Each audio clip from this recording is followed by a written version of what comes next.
Welcome at another episode of Leadership Lyrics with Yoke van Dam and Thomas Ramstad. I'm so excited. Thomas has just launched his very first book, The Story of Easee, the remarkable rise and dramatic fall, and his book is called The Easee Way. Thomas, I'm so excited and proud of you. Congratulations at being an author.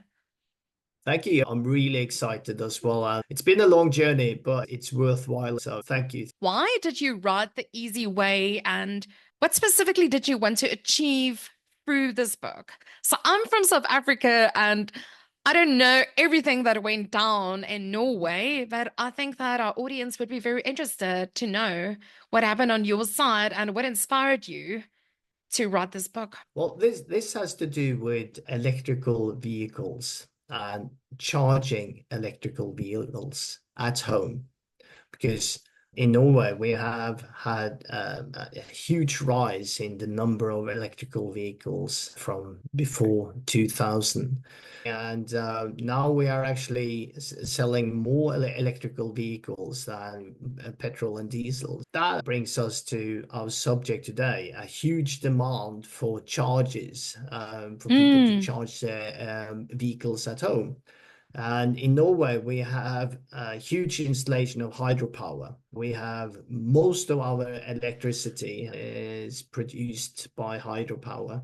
So if we roll back to 2018, when Easee was founded, you have three guys, and that is Kjetil Nesje, Jonas Helmikstøl, and Steffen Mølgaard. And they founded Easee because they believed there was a huge demand for charges for people at home. And what they did was they actually produced and invented a great charger back in 2018. But what they forgot was to have all their paperwork in place. So if we fast forward to Mm. March 2000, ESV, Elsikkerhetsverket in Sweden, put a sales ban on all charges from Easee in Sweden. And at that time, Sweden was a huge market for Easee after Norway. And actually doing that, they sort of switched off the income for Easee in Sweden, just Mm. from one day to the other. This was mid-March. Mm. And Easee was selling charges in 23 countries in Europe, and a lot of people in Europe as well, both in Norway, Sweden, Denmark, UK, Germany. They were a bit anxious. In the European market, it works like if you have a sales ban in one country, there is Mm. a huge risk that the other sort of government will actually impose a sales ban in all the other countries as well. So this was a catastrophe, actually. And so why did I write the book? It was because when the sales ban was announced, Easee and the CEO of Easee went head on into media and sort of not ambushed, but verbally attacked ESV and the Swedes and said everything is wrong. You don't understand this. You don't know anything about innovation, because the Easee charger it's very innovative. It's designed in another way. It has some really nice features, and it's different. The fun thing is that ESV, they didn't impose a ban on actually using the charger. So it's only selling the charger, and that's a huge difference because you can actually still use the charger. So ESV did not regard the charger as being dangerous to use. So you can still use it. And that's a huge difference. And this went on, this rampage of verbal sort of attacks in the media. And it was a sort of very polarized version of the history, and just one person telling the history. And in Aftersight, probably not the whole story got out in media. I thought at the time, back when I started the book, it's important that people get a more nuanced version of the history, and probably a more truthful version of the history as well, and can make up their own mind about the whole history. So That is the main point why I wrote the book. It sounds very interesting. It sounds like they had this blind spot. They didn't realize that that compliance would shut the sales down to Sweden. But it sounds like it was a very toxic message that was spread. And when people are attacked, we either go into fight mode, so we want to fight back, we freeze or we run away. I'm just thinking, if I was one of the employees, when you're hearing the message, that would make you either want to resign, walk out the door, or fight back the company. And then it has a knock-on effect to everyone else that is supporting the company. So he actually created an antagonist role for himself and he casted himself as the villain. The other thing is that this company, Easee, is found on some really strong values, 7 values, What were they? and integrity, openness, humility, amongst others. And humility, I know what you're saying, that of course you want to fight, but you have to think that you're not in the jungle, you're not fighting a snake. This is a company, and a company that is doing well, and you have a lot of people that you are responsible for. And when your values are humility and integrity, what you should probably do instead of go out in media and start a rampage and attack, for example, the Swedes and ESV, is like, okay, you are angry. You know the picture of the duck where you have the duck swimming like hell under the water. And above the water is cool. Everything is calm. I'm cool. I have this under control. And his feet is just like paddling like hell. I'm in trouble. If you should play out the humble side, which is one of the values for the company, you should say like, okay, I hear what you say. I might not agree, but what I do is that I look into what you've sent us and we read it, we investigate, we might call in some experts and we get back to you. Because this situation, you ended up with a lot of people, employees, and outside of the company as well, being angry. What is happening? Is the charger safe? Is it safe to use? I have it mounted on the wall of my house, outside wall. Can I connect it to my car? Can I get service? All those sorts of things. And the employees are asking, do I get paid? Do I have a job? What is this about? And you have a stirred mix of feelings. When you are at the helm of a company, you have to take into consideration that you are the leader and you have to stay calm as well. You can say that there's a hurricane inside of me and things like that, but you also have to say that this is our action plan. We are calling a friend, bringing in some experts, looking into this. So it has to do with humility, integrity. And did those things not happen? No. And when you have a company that is hugely founded on values, and that is a huge thing for the company, Easee said that we are going to build such a great company culture that it is going to be a beacon for all other companies in the world. It's going to change the company culture and companies in the world. This is going to be something that we can export to other countries and other companies. The height you fall from, when you have a dissonance, when you have a gap between what you say and what you do. That reality gap you always speak about. Yes, a reality gap. That gap is going to be so big that it's very difficult to see both ends. And when you fall, you're going to fall for a very long time. It's so interesting. So you're saying the company really cared about culture. They were even Yes. going outside and saying, we are the front runners of culture. Others will want to be like us.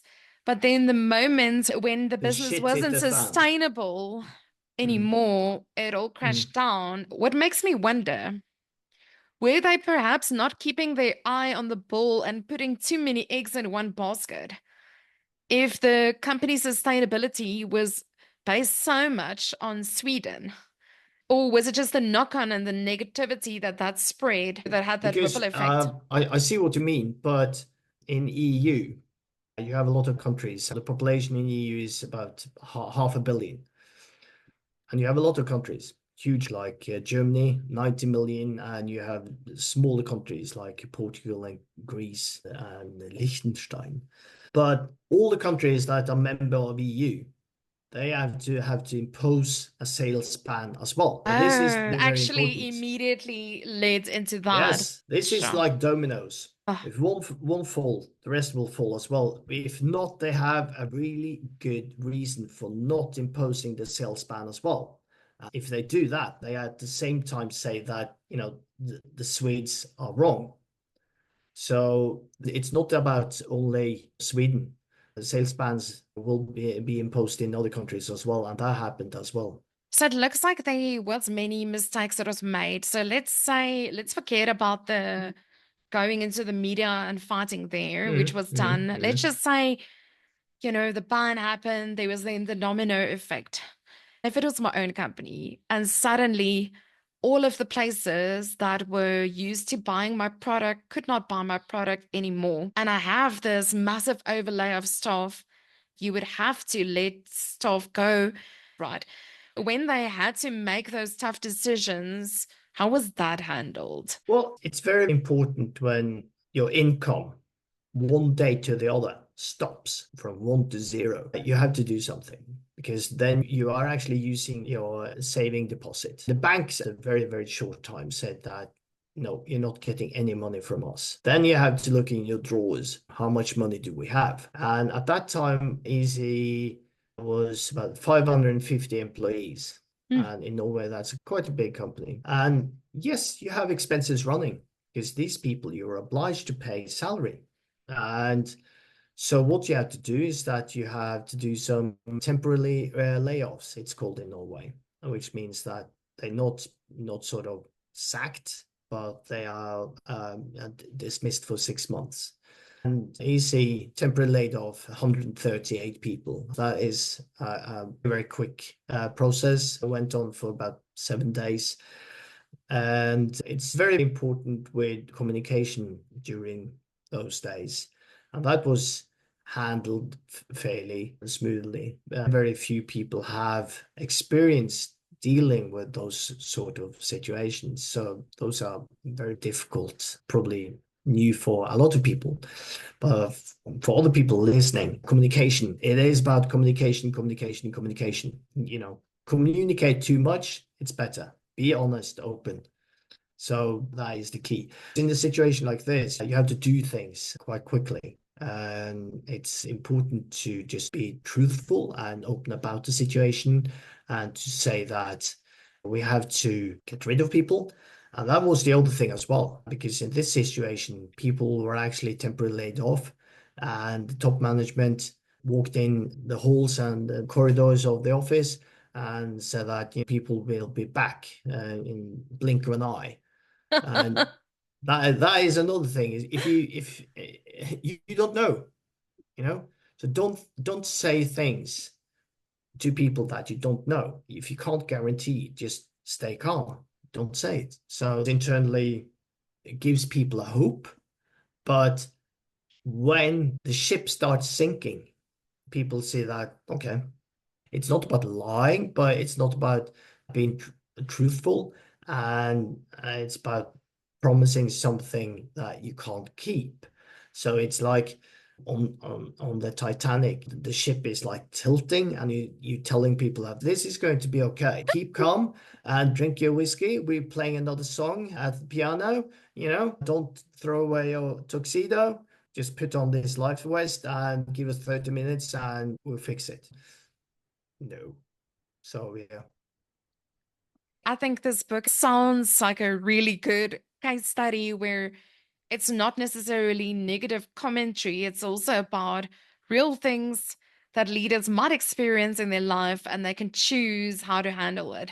So, Yes. exactly in that situation, if it's a really tough situation and some people are going to have to let go of people or fire people or have difficult conversations in their life, rather talk about it quicker than later, under promise and over deliver.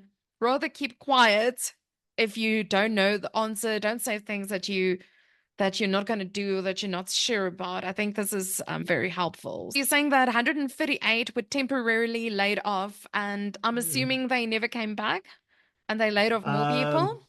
yes, and when after some months, this was a period 6 to 9 months. Of course, the first 6 months were really hectic. And over the summer, this started in March 2023. And, in early Easee had to lay off about 350 people.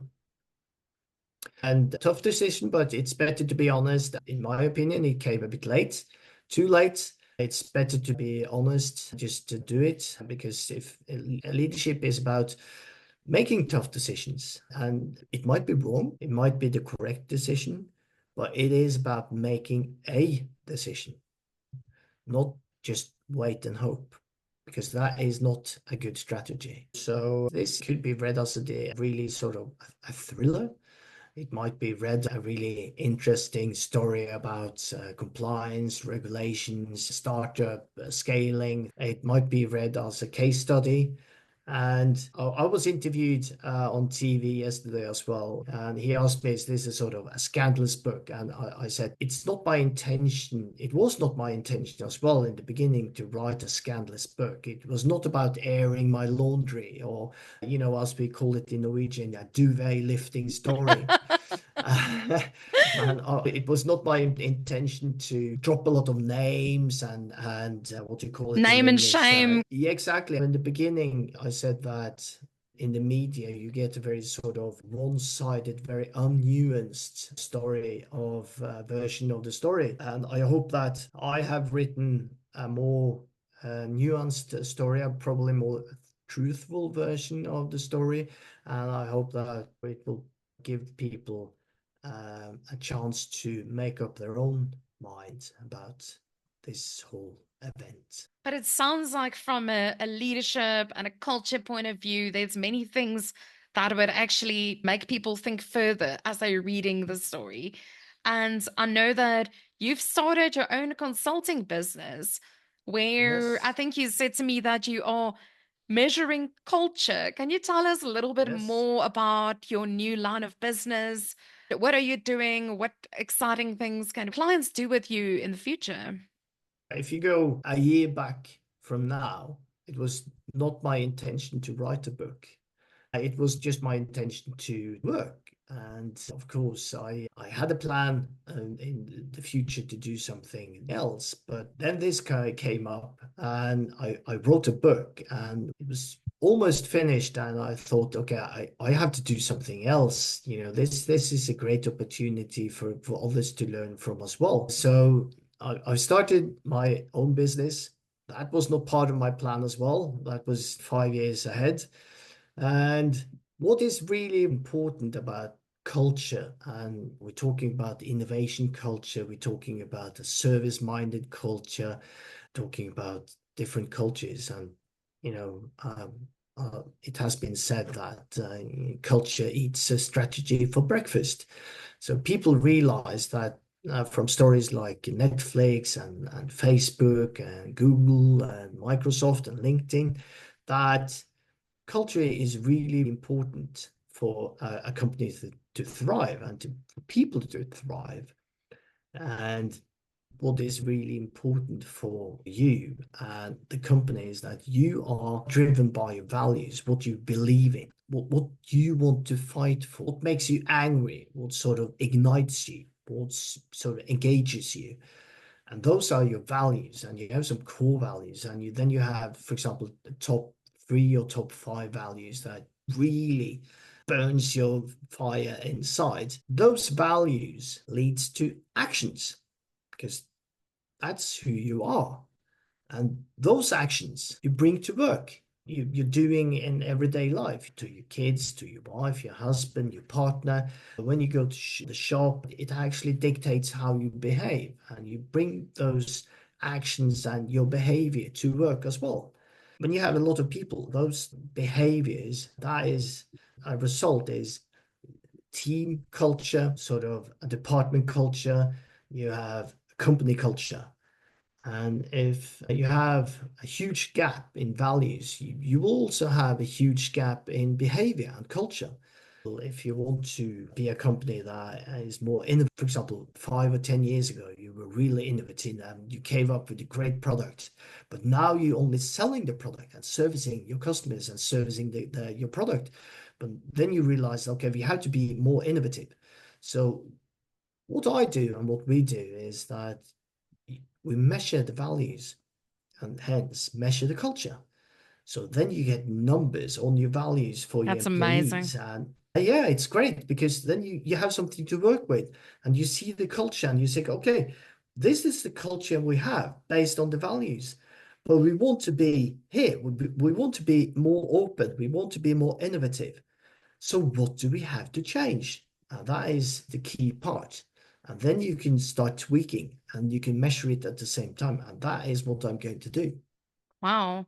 So it's really Mhm. good. It might be nice to see this is where we're at. Now we're doing certain interventions. Where are we at now? If you are on a journey like this, you're going from there and you're figuring out what sort of culture you have and you want to go somewhere else, you have to change some things. Within your business, companies can approach you and you would be able to sell them this tool, administer the tool, debrief and consult on it, or Yes, what will yes. your role be in it? I'm partnered with Culture Intelligence, and this is a software as a service tool.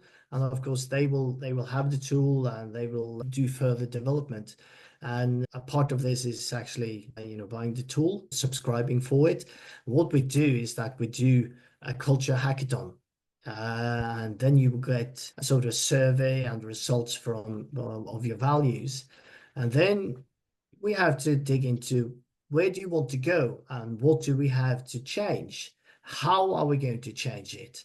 So we do workshops and coaching, and Nice. people that can actually just use the tool as well. But we have a lot of experience and a lot of knowledge and expertise. So it is good to bring us aboard as well in this process because it is a process. It has to do with change management, but Love it. a bit of both. So if you're looking at the specific industries that would want more to make use of this or specific countries, is it only for Norway or is it for anyone? Who is the target audience? But for the time being, of course, it is Norway because this is a company based in Norway, but it can be used in other countries as well, and that is part of the plan. Stunning. Um, yes, and of course, the tool can be used for any business, any domain whatsoever. And if you have an online shop for clothing and you want to be among the top 5 when it comes to customer service and customer satisfaction, you can do this as well. You can run surveys and find out what sort of culture do we have. And if we are going to be great on customer satisfaction, we have stories about that as well. So what sort of culture do we have to have? What sort of values and what sort of values are we going to implement? And what sort of activities are we going to have to make us a great company when it comes to customer satisfaction?